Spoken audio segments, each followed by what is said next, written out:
Bien, bonjour à tout le monde. Merci pour l'invitation.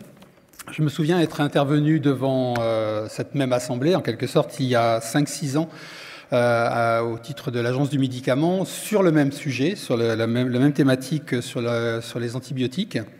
Et je ne sais pas si les choses ont beaucoup bougé depuis. Bon, c'est probablement ce dont on va discuter au cours de cette séance. Donc je suis le médecin conseil national de l'assurance maladie et je n'ai aucun lien d'intérêt. Ma déclaration d'intérêt est publique et évidemment accessible. Quelques mots sur l'antibiorésistance, mais là je serai très court puisque ça vient d'être développé à l'instant. Juste pour rappeler que l'action de l'assurance maladie se situe dans le cadre des actions des politiques publiques en cours, et notamment la stratégie nationale 2022-2025 qui est portée par le ministère en lien avec les grands organismes en charge de la santé publique. Vous le voyez, l'assurance maladie, bien sûr, la Haute Autorité de Santé, Santé publique France, l'ANSM, et le tout dans un cadre international, bien évidemment. Et que l'objectif a été rappelé, c'est évidemment de diminuer la consommation d'antibiotiques, qui est évidemment la source première de la surconsommation, la source première de l'antibiorésistance. Quelques chiffres, vraiment deux chiffres. Un qui a été donné, alors j'ai regardé, ça correspond à peu près, on estime, mais ce sont des chiffres anciens de 2015, à 5000 décès. 5000 le nombre de décès imputables aux infections à bactéries multirésistantes en France, et un coût attribuable de l'ordre de 300 millions d'euros. Sur cette slide, vous voyez plusieurs choses. D'abord, peut-être quelques rappels, mais je pense que vous connaissez parfaitement bien les données. Environ, et j'arrondis, mais environ 9 millions d'angines. 6 millions qui seraient traités par des prescriptions d'antibiotiques, alors que l'attendu est plutôt de l'ordre de 3 millions. Donc on a en gros le double des prescriptions de ce qui est attendu. Et si on compare à d'autres pays européens, par exemple, on prescrit 3 fois plus que les Pays-Bas, 2 fois plus que l'Allemagne. Vous le voyez, les prescriptions d'antibiotiques dans ces infections sont essentiellement le fait portées par les médecins généralistes dans les 3/4 des cas, et les antibiotiques qui sont utilisés, vous les avez là. L'amoxicilline, bien sûr, quand il y en a, évidemment, est le principal antibiotique utilisé. Alors, qu'est-ce qu'on voit sur cette courbe ? Alors, on y voit d'abord des choses quand même qui sont positives. Si on regarde sur moyenne période, c'est-à-dire en gros une décennie, on a quand même une tendance à la baisse, donc une tendance baissière qui est quand même nette. Alors là, ce sont les montants remboursés, mais on pourrait avoir une autre unité, ça pourrait être le nombre de boîtes vendues, ça pourrait être le nombre de prescriptions, peu importe, on a les mêmes courbes. Donc vous voyez qu'on a quand même une tendance à la baisse sur la décennie. Vous voyez la rupture, évidemment, lors du premier confinement, qui a touché l'ensemble des prescriptions, dont les prescriptions d'antibiotiques. Et c'est là évidemment que c'est intéressant, on voit depuis une remontée donc assez significative. Si on regarde en nombre de prescriptions, on est à plus 6% sur l'année 2021 par exemple. Et la question c'est qu'est-ce qu'on peut penser de cette remontée ? Alors déjà, moi je crois que ce qu'on peut en penser, c'est on ne sait pas quoi en penser. C'est-à-dire que c'est trop tôt. On est en 2022, c'est vraiment trop tôt pour en dire quelque chose de définitif. Mais quand même, 2 ou 3 éléments. Un, la remontée est quand même significative, c'est pas neutre, ça se voit assez bien sur la courbe. Deuxièmement, quand on compare à d'autres pays européens, on voit que là où dans d'autres pays on a plutôt une stagnation de la prescription, voire une baisse qui continue, on a en France plutôt donc une remontée. Est-ce que c'est un retournement de tendance ? L'idée est plutôt de dire que non. C'est d'abord, dans un premier temps, un phénomène de rattrapage de la période Covid. Donc, à prendre avec précaution, mais quand même, c'est quand même un signal qu'il faut suivre et regarder de près. En complément, je vous ai mis là 2 études que vous pouvez aller voir sur le site d'Epiphar. Epiphar, c'est un groupement d'intérêt scientifique qui est constitué par l'ANSM et l'assurance maladie, qui vient de publier 2 études très intéressantes là il y a quelques semaines. Une sur les prescriptions chez les mineurs de moins de 18 ans et une chez les prescriptions, alors pour le coup spécifiquement d'antibiotiques, chez les femmes enceintes.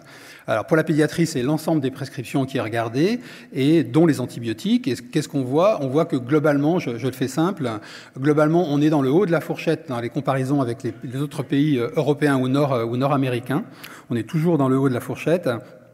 On a plutôt une tendance à la hausse et on a une surprescription et une courbe à la hausse qui est plus marquée chez les moins de 6 ans comparé aux 7-17 ans.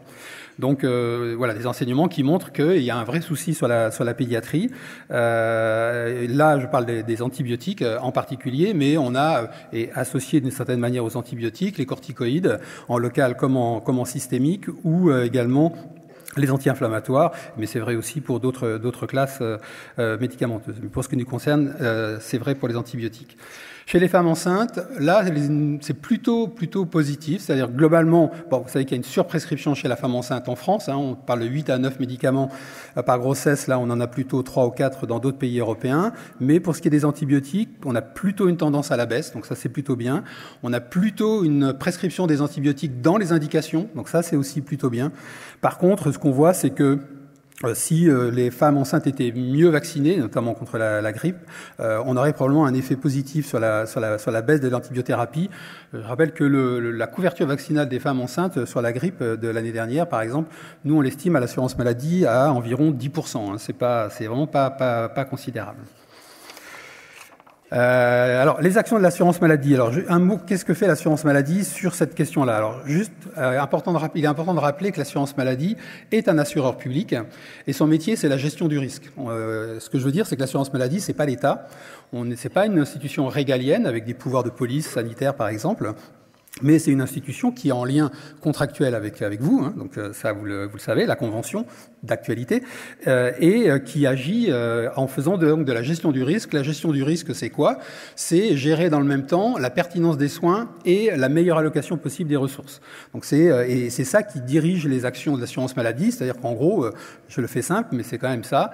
On regarde qu'est-ce qui coûte cher et qu'est-ce qui pose des problèmes en termes de santé. Et globalement, d'ailleurs, c'est la même chose, hein, puisque dès qu'on a des problèmes de santé, on a des coûts subséquents et immédiatement, on tombe sur des coûts élevés.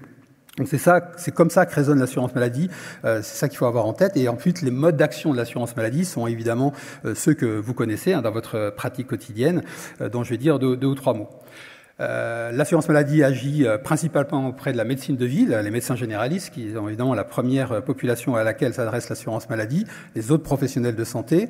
C'est moins vrai des établissements de soins. Honnêtement, on a des relations malheureusement plus distendues avec les établissements de soins et on a cette vraie problématique de fracture établissement médecine de ville qu'on connaît bien.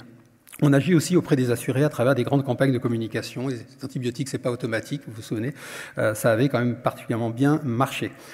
On mène plusieurs actions. Les TROD, je vais y revenir parce que c'est évidemment probablement l'essentiel à ce stade-là, mais on agit par exemple aussi auprès des EHPAD. On fait des campagnes sur plusieurs milliers d'EHPAD, donc à travers des campagnes annuelles pour intervenir sur tout ce qui est infection et problématiques d'hygiène, infections liées aux soins, etc., de façon à diminuer évidemment la prescription d'antibiotiques dans ces environnements et les chirurgiens dentistes également, vous le voyez.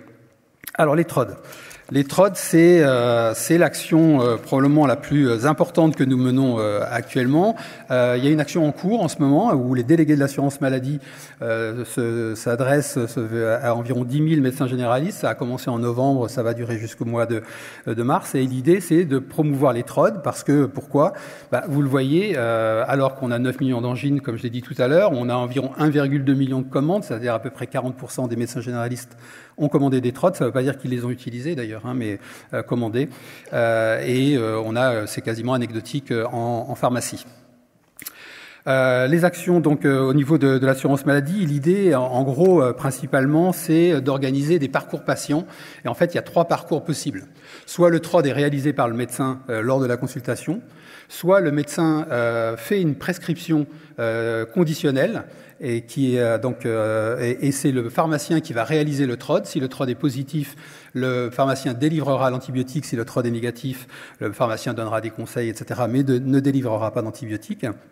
Et puis, il y a également des TROD, et nous, on promeut cela aussi, des TROD qui sont directement utilisés par le pharmacien. Donc, le pharmacien fait un TROD à quelqu'un qui vient le voir, et si le TROD est négatif, on en reste là, et si le TROD est positif, le pharmacien oriente le patient vers son médecin généraliste. Alors pourquoi ces 3 actions? On a regardé, comme je vous l'ai dit, à la GDR, on parle à la fois de santé publique et de coûts. On a regardé l'efficience de chacun des dispositifs. Si on regarde les coûts moyens, le TROD médecin, donc fait par le médecin, c'est 28 €. L'ordonnance conditionnelle, c'est 34 €. Et le TROD direct pharmacien, c'est 13 €. Donc en gros, le plus efficient, c'est pas la seule, évidemment, le seul facteur qui fait intervenir, mais le plus efficient, c'est le TROD directement utilisé par le pharmacien. Il y a des questions tout à l'heure, j'imagine. La ROSP, ça vous connaissez mieux que moi la ROSP. Il y a des indicateurs ROSP qui sont spécifiquement liés à l'antibiothérapie, donc le nombre de traitements antibiotiques chez l'adulte. Donc vous voyez les chiffres là, en fait pas très loin des objectifs cibles. La part des antibiotiques qui sont plus susceptibles de provoquer de l'antibiorésistance dans l'antibiothérapie en général, et puis chez les enfants, l'utilisation des céphalosporines de 3 et 4e génération chez les enfants de plus de 4 ans et de moins de 4 ans. Donc la ROSP, c'est un des outils qu'utilise l'assurance maladie. Et pour conclure rapidement, quelques perspectives. L'assurance maladie va continuer à travailler sur cette question-là. Un peu dans le même esprit que le TROD, la mise à disposition de bandelette urinaire chez le pharmacien. L'idée de travailler sur des plans antibiothérapie chez l'enfant, notamment à partir de l'étude d'Epipharm, mais pour l'instant c'est en phase de conception. L'élargissement d'utilisation des TROD, le TROD grippe par exemple, et puis de la promotion de l'ordonnance conditionnelle, la promotion également de l'ordonnance sans prescription, qui est aussi un outil qui est intéressant à utiliser.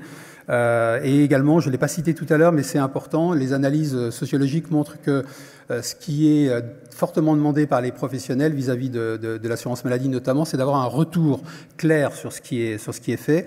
Et le profil de prescription, c'est un peu c'est un peu brut de décoffrage, c'est pas génial. Et l'idée, c'est d'évoluer vers des présentations beaucoup plus interactives, qu'on appelle de la data visualisation, et qu'on est en train de développer. C'est l'expérience Covid qui nous a montré l'intérêt de ce type d'outils, et donc on va développer de plus en plus ce genre d'outils. La dispensation à l'unité, mine de rien, on peut gagner de l'ordre de 10 millions d'euros par an simplement en mettant en place ce dispositif. Enfin, simplement, c'est pas un dispositif simple. Et puis, de manière plus globale, toutes les évolutions en cours sur les délégations de tâches.